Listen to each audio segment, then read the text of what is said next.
Okay, and we're going to add something that's a little unusual. I've got some stewed figs and prunes. I know you're thinking figs and prunes. Wait till you taste it. It's fabulous. So 2 prunes, 1 fig. They've been stewed, and I'm just going to cut these down. They're going to give a really wonderful sweet flavor. I'm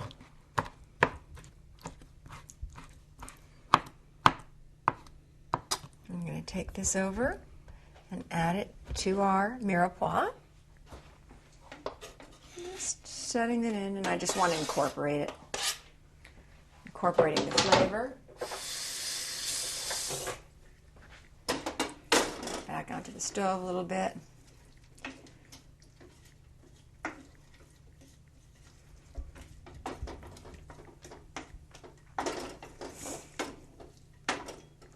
And from here, we're going to add a little bit of our wild rice. Grabbing our cooked wild rice.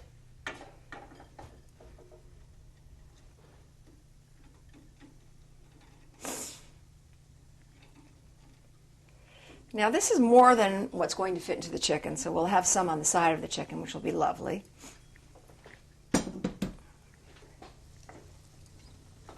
Once this is all mixed together, the flavors are going to be fantastic.